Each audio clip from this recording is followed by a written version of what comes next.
we dive on in, and we're going to talk about probably one of a good news story. I like to start off maybe a little bit good before we get into a little bit bad.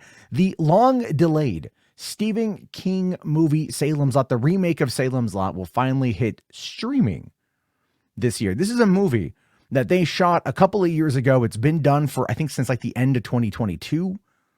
Or maybe sometime 2023 it was finished up, all things considered. But Warner Brothers, David Zazie, doesn't want to touch it, doesn't want to do nothing with it. It's obviously decided that it's not right to put it out in theaters. Stephen King was out there campaigning just a couple weeks ago talking about it, but now we get a bit more information coming in from Slash Film. The article says, Stephen King fans rejoice. The fate of the film adaptation of Salem's Lot has been up in the air for the past couple of years, despite revealing footage from the project at CinemaCon back in 2022.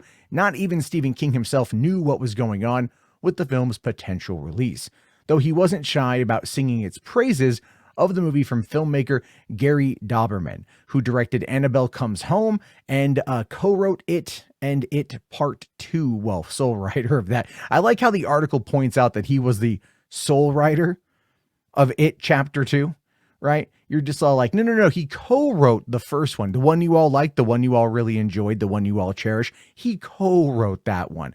But the one that you maybe not the biggest fan of, the one that you may not like the most, you know, the hardest part of the story to adapt, all things considered, he wrote all of that. So just so you know, this is Ethan Anderson from Slash Film being a little bit of a salty bitch. Okay, he's being a little bit of us. He's putting on his drag shoes. He's going out there in full regalia, and he's just snapping fingers around the world and dropping bombs. Oh, the sole writer of It Chapter 2. We hear you, Ethan Anderson. You clearly don't like Gary Dauberman.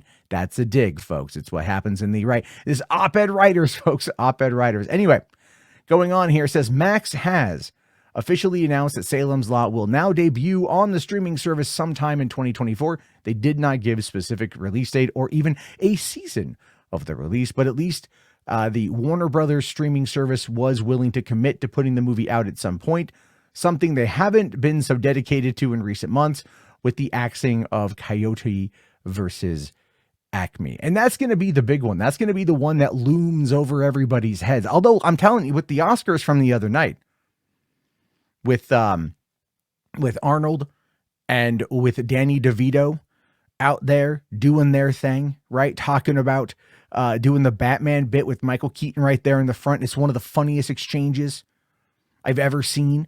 Truly had me laughing, truly had me in stitches, folks. It was it was really good. Everyone was looking at that and they're like, God damn it, this is my effing Batman. All right. This is my effing Batman. We already know this is what's going on. It's just, it's something that I think we all can enjoy. You know what I'm going to do, folks? You know what I shouldn't do, but I'm going to do anyway. All right. I'm going to say, damn the consequences. I'm going to say, damn those censors. All right. We're going to say, damn those people that don't want you having joy in your life. We're going to watch this 1 minute and 13 second exchange, this fantastic, amazing exchange between three iconic actors amongst three iconic characters, because it is just that damn good. And that is what Hollywood After Dark is about, folks, is bringing you guys the news uncut, raw, unfiltered, but totally uncut, uncircumcised news here, folks. That should be my byline, but here we go. Look at everybody. Yeah, very nice. Well, Arnold and I are presenting tonight together for a very obvious reason. We both tried to kill Batman. Yeah. Well, we both tried. I as the Penguin in Batman Returns. And I was Mr. Freeze in Batman and Robin. How did Batman beat you? Oh, he used my one weakness against me. Heat? Love. Oh. He threw me out a window. Yeah, really. Yeah, he's really... Batman, that son of a bitch. Where is he? Yeah. He's here. I hate him. There he is. He's right here. He's right here. Look. You have a lot of nerve to show your face around here. You got, Son of a bitch. You are a real a beak breaker. I'm gonna see you after the governor's ball, You better believe it. pal. All right, and here are the nominees. Perfect. Absolutely perfect. You have to love it, folks. You have to love it. You have to be very happy that they did this little bit there, right? Because it is just absolutely, look, it does make me upset. I will admit, I will admit, I'm a little sullen. I'm a little upset. I'm a little depressed. I'm a little tired. I'm a little sad. Because I watched this clip the other night, and again, I think back to The Flash, which, you know what, the more I watch that movie, and I've watched it now quite a few times, I know everything else I need to see, but The Flash is one I keep going back to.